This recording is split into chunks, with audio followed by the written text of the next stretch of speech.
Hey folks, welcome to another episode of 5 to 15 with Musickers. I'm your host Jason DeCristofaro, and I'm thrilled to be here with my friend Vee Popat. Vee, Jason. thanks for being here. Oh, thanks for having me. This is great. Absolutely. You're the director here, the principal of the Fine Arts High School in Greenville, South Carolina, and this is an award-winning school. It's a prestigious institution. Yeah. And you can share a little bit about that in a second, but Sure. the thing I'm really interested in is you're an amazing jazz saxophonist. Thank you. And you play, and you do all that, and you went to Frost School of Music, so on and so forth. But you've carved out this amazing career outside of music performance for yourself as a fine arts high school administrator. So I guess the first question that comes to mind is, when and how did that career shift happen? I never thought I'd be here. And I think what's interesting is over my entire career from when I started college, I think I could have said that sentence, I never thought I'd be here, at every stage. Yeah. So I guess I got into saxophone. I've been playing saxophone since, I guess, the 7th grade. Started on clarinet in 5th grade, just a typical band kid, but didn't really, I probably wanted to quit like every year.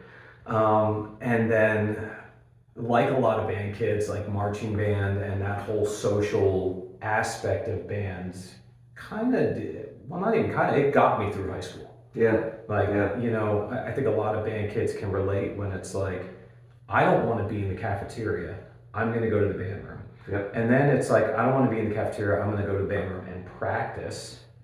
And then kind of like between junior and senior high school, the light bulb went off when I was like, I finally figured out that practicing actually results in you getting better and it being more fun and you sounding better. Right. So I went to Virginia Tech, of all places, just a liberal arts college, not known for its school of music, but I went as a music minor. It's up in Blackbird, right? Yes, yeah. Yeah.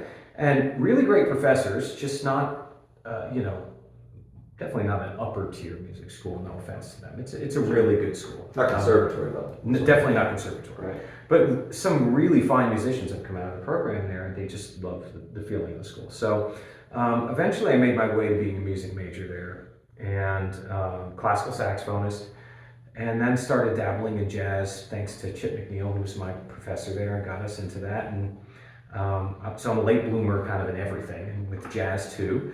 And then I applied to Frost School of Music, and they accepted me as an education major. Oh wow, cool. Which is not what I applied for, right? So again, I never thought I'd be there. But when I called the professor, this is the time when you used to get letters, type letters, Right, in the mail, yeah. with an X sitting next to your major instead of like, whatever. So I called the professor and I said, hey, I applied for performance, but I see I got pedagogy. I don't really want to teach. He's like, well, you're not good enough to be a performance major. Oh wow. And I was like, and I think in hindsight he was right compared to the other students there, but at that point I was determined. So I'm like, I'm going to go there and prove him wrong. And made my way up, practiced a lot, got in the concert jazz band, graduated there, and then I think I was mentally ready to go teach. So my undergrad was music education, and I stayed extra semester for performance. I ended up with a jazz ed degree I didn't think I wanted, but did the performance track and did the recitals and everything, and then moved back up to New Jersey and started teaching. And 23 years later, I'm still in the public schools. Yeah. I worked a year in the elementary level, teaching band and general music. If you can imagine me playing a guitar and singing to kindergartners, it was a survival job. And then I got hired by my hometown school district, which has a really fine band program. Yeah. And New Jersey is known for its public education system and for its great music programs. yes, yeah, it's really robust. There's a lot of tax base. People value it. The program I had grown up in and that I taught in had lessons for kids once a week. Oh wow. Throughout, and it was vertical teaching, which occurs pretty regularly in the best programs in the country, where you have a trombone player teaching the trombone players all from 5th through 12th. So that's what we had, and I recall the day. So how did I get to? This is a long story. I'm sorry, but how do I get to administration? So I don't want to do administration. I just want to be a band director, right? Sure. So now I'm a band director. I'm playing on the side. I did 1 year doing jam sessions in Philly. But I think when I graduated Miami, I became comfortable with the fact, after being around really great players, that it was not, I realized it was not in me to be a groundbreaking saxophonist like the Chris Potters. Like, I think people who revolutionize jazz vocabulary have a certain thing in them. They're not just standard. They're not just great players. Right? Yeah. I'm just trying to even nowadays, I'm just trying to play the vocab, play the changes, and more importantly, connect with other people when I play. But, I realized that, so I figured, okay, I'm ready to teach. And then I really got mentored during my early years of teaching and learned what it really meant to run a high quality band program, thanks to my teachers there and my colleagues. And one day I'm in the main office of Randolph Middle School, and probably my favorite non-music teacher in my life, Rick Martone, he's my history teacher. He was a VP at the school. Oh. And I walked in the office. It's one of those life moments that you remember. Yeah. And he goes, "You'd be a great administrator." Okay, well, I already had my master's, and at that time, you could get a supervisor's cert or another master's in administration. All right, I'll just do the master's. I'm never going to be a principal. I'm just going to get the degree so I can get the pay raise. Right. So I get the degree. The supervisor of a visual and performing arts position opens up in my district. I apply. I get that. I do that for 2 years. So now I'm an administrator that I'm never going to be. And then I leave the district and I go to a district called West Essex because I wanted to see, I'd grown up in that district, I developed a reputation, I did well as a teacher. I wanted to see if I could do that at some place where they did not know me. Because, when you're at some place for a while and you build a reputation, everybody knows, and that's cool, but for me, my personality, I was like, I wonder if I'm really that good. So let me go there. And I lasted 6 months as the art supervisor and applied for the middle school principalship, which I said I would never do. Yeah. And I never thought I'd be there. And then I become middle school principal at West Essex Middle. Wow. And I learn, so now I'm out of the arts. Right. I'm playing in wedding bands. You're in full administrator mode at this point. Full administrator mode. Still playing in wedding bands. A really good one with the 3-piece horn section. They were killing. But that's what I'm doing. I'm mimicking other saxophone players' solos. I'm not playing jazz. Now I'm just doing that to keep my family going with income, even with the principal salary. And and with the middle school principalship, it's just your hair's on fire the entire day. Yep. And then somebody else's hair's on fire. Right. So you put theirs out, and then you try and put yours out, and I just learned so much. It was an amazing cauldron. I had a great boss. Again, I've been very lucky, who taught me how to work with your hair on fire. Well, let's explore that, because I think that's the part that, especially for those folks who are studying music education right now in college. Yeah. They're music majors doing music ed. They might be saying exactly what you're saying, which is, I'll never be a principal. I just want to teach music and that's it. But the thing I think that's really important to talk about is there's so many things related to being an administrator that you probably don't learn in school. I mean, I'm just looking at the board behind us here. This is sort of the master planner, I guess. Yeah. I did this on Friday, by the way, and this is the only way I could keep together what was going on, was just to put it. I sit right over there, so it's like in my face, and it's everything from 3 days to 3 months to maybe even 3 years of just trying to be like, okay, this is, so what you're looking at, friends at home, is... You're only seeing half the board in the frame, but there's a lot more. This is my current to-do list, and I absolutely love it.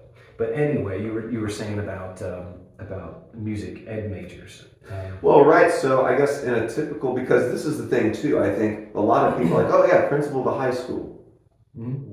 What does that actually look like? And in your case, it's not just any high school. You're doing a very specific thing as principal of a fine arts high school. Yeah. So you're wearing quite a lot of different hats. I imagine there's maybe grant writing, there's elements of education advocacy, research.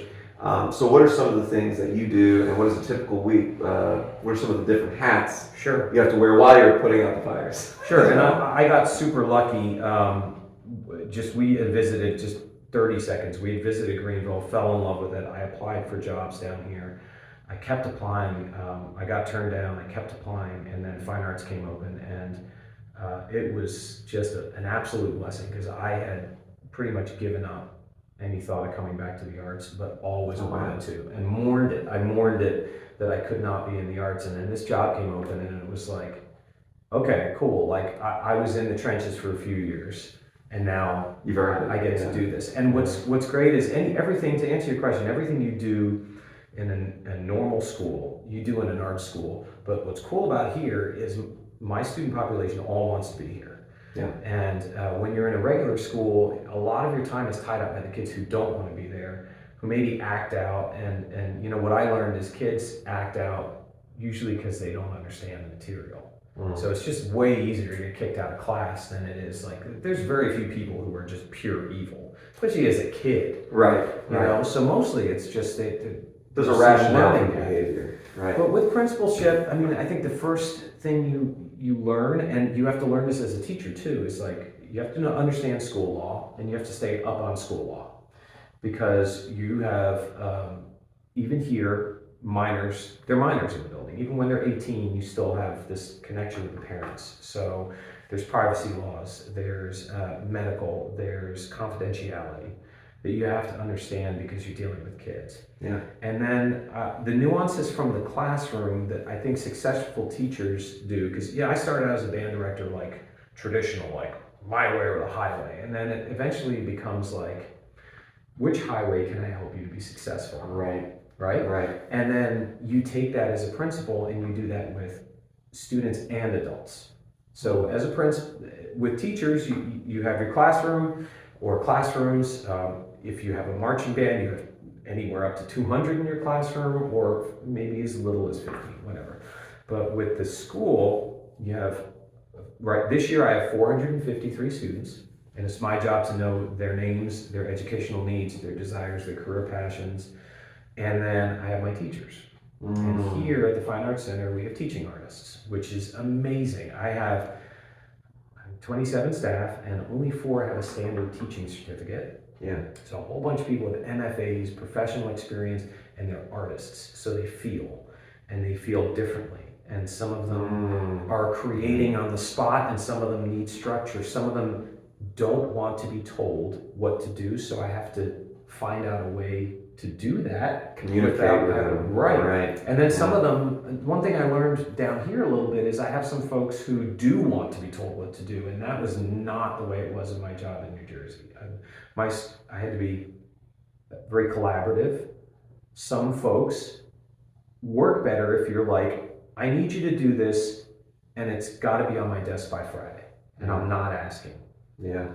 Maybe you don't say the last part because that's a little mean, but that's right. They want that structure though. Yes. Yeah. So it's like successful teaching, because you're supposed to learn and adapt your approach to all your students. You're just doing it now with all the students, all the adults in the building, the adults out of the building, the adults in the district. And in this job, because I know you asked about this, so art school leadership is less, forgive me audience, but with middle school, you're checking the bathrooms for vapes a lot. You're just doing it. Yeah. In art school, you're doing that less, and you're writing more grants. Because what we're doing for kids here, to bring in guest artists like yourself, that costs money. That's outside of the school budget. But we want to give them those experiences so that they have a full gamut of pre-professional training. Yeah. We like to hear our students, when they go to college, they call us and they're like, hey, I got everything. I'm ready.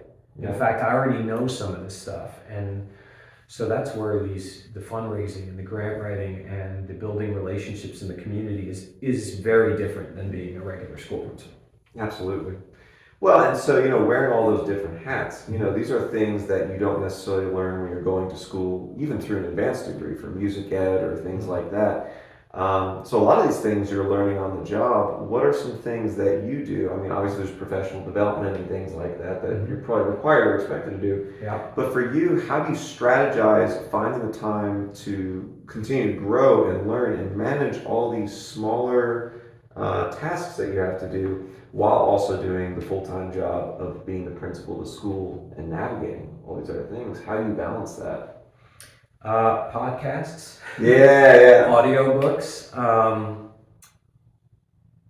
So first, I'm always learning to be intentional with my time. I use a variety of organizational techniques, from the board to a specific journal where I write down my weekly priorities. yeah. Within that, I also include some habits. I exercise every day, and so with a busy schedule, I get up at 5 in the morning. Wow. It's just I'm attracted to discipline, so it doesn't bother me to do that. I even schedule time within my day here as an art school principal. I practice here so that the students see me practicing. Sometimes it's only 20 minutes, But that's important. but it's, they have to You're being an understand. artist, not just Yes. an administrator. And struggling. I'll be playing in the recital hall and I'll be working on a lick. Yeah. And they're like, I'll come out and they'll see me sweating and they'll be like, yeah, it sounded great. I'm like, just working on this thing I've been working on for a long time, just playing my scales. So just being very intentional with your time. And then I happen to very much like leadership books and leadership podcasts. And so I just try to read at home. I'm really bad with my phone. I'm not horrible with my phone. Certain people are horrible. Yeah. I do like my phone like everybody else. It's fun. It's a Sure, toy. sure. But I try to read. I try to have my kids see me read. Yeah. And I think probably to my family will say I'm way too much into personal development and efficiency. So maybe that's a weakness. But yeah, I spend a lot of time with that. And I fail a lot on my job, and I surround myself with people who are compassionate about my failures. Yeah. My assistant director is amazing, and I ask her to cover my blind spots and to call me out on stuff. So we kind of have a culture here of that. And also I think the faculty here knows that I care deeply about them individually. I also care about helping them reach their personal dreams. I want them to be happy here, and I want them to see me trying things, because my philosophy on education always has been, if I get something in a professional development workshop on Wednesday, it's in the band rehearsal on Thursday. Yeah. Like, we're not sitting on this. Implementation right away. Yeah. Right away. Yeah. And then going to my students and saying, I just learned this yesterday, Yeah. but it could be really cool or it could be horrible. Let's try it. So we're doing a lot at the Fine Arts Center. We've accomplished a lot even through COVID, because we all appreciate that mentality of like, this is good for kids, this could work, let's talk about it. All right, we're going to roll this part of this out, we're going to roll this out, Yeah. we're not going to do that, we're going to push this, which you also have to be careful about, because I can be I have to guard against giving my faculty too much, because I'm always trying to like make it better. Right. So that can be bad. But yeah, I think, sorry, I tangented from your question, but That's beautiful. I mean, I think that's an important thing to share, is being able to be vulnerable in a leadership position and show that it's about compassion and working towards excellence, but realizing that, there's some off days, or we're all still learning, we're all still growing. I think in a school, what better place to see that message than, an educational setting. yes. I could talk to you for hours about this. This is great, but we're almost out of time. So I guess one last thing I'd like to ask you is, what are some things that you've discovered in this job? Because going back to what we said earlier in our conversation, you're doing a lot of things, and your life has been sort of trajectory of, I'm not going to do this, and then you do it. What are some things in this job that have surprised you? What are some things that you were not expecting that you discovered through this job? Ooh. That you're making me think, because there's a lot. I guess I'm learning to work with the artist. Yeah. And when you run a school that's not in a testing environment, where those stakes are everything, Yeah. what are the stakes here, you know? And so I think there's so much to figure out here that's fun and challenging. How do we foster a student body that is representative of the entire county of Greenville, especially those areas that are underserved? Yeah. How do we reach those students when those students have so much going on in their life and they may not have access to the training that they get? And my faculty are so passionate about this that we're trying, and we're making like tiny little bits of progress each year. But I think that it surprised me how hard it is for students to access high quality art training. You know, I came from the suburbs of New Jersey. It was just right there for me. And I didn't think about that when I took the job. I just thought, wow, this is a great place. And it is a great place. And wow, we have amazing kids. And we do have amazing kids. Our kids are awesome. How do we make sure that we find every child with artistic talent or potential for talent in each hallway and make sure that they can pursue their dreams here? That's what really I didn't anticipate, but it drives me to try and find an answer to that really difficult problem.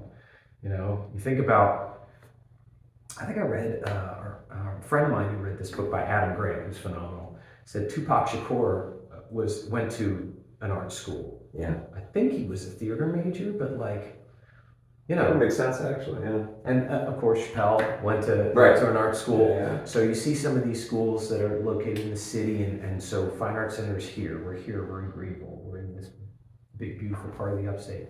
How do we make sure that, you know, if a kid from anywhere in the county dreams to pursue jazz piano, Right. that they have that pathway to us? So I didn't anticipate it, but I'm excited about trying to find that kid or those kids and give them that pathway. I think you're the right person for the job. Thanks, man. So, I appreciate it. Awesome. Thank you. well, hey y'all, we're out of time, but this has been wonderful. I want to thank Vee for taking the time to talk to us. Thank you. Real quick before we go, Vee, where can folks learn more about the Fine Arts Center? Is there a website or something? Yes, so we are www.fineartscenter.net, and we have, this is hitting the interwebs before I'm telling anyone else, we have a new website in the works that's like on par with your art school expectations. That's coming out within the next few months, but you can check us out there. The web address will be the same when we update. We are super active on Instagram, so if you really want to get an idea of what it's like to be a student here, on Instagram, we're at FAC Greenville. Awesome. Vee, Thanks, so much. Moses. Appreciate it. Absolutely. Have a great day, y'all.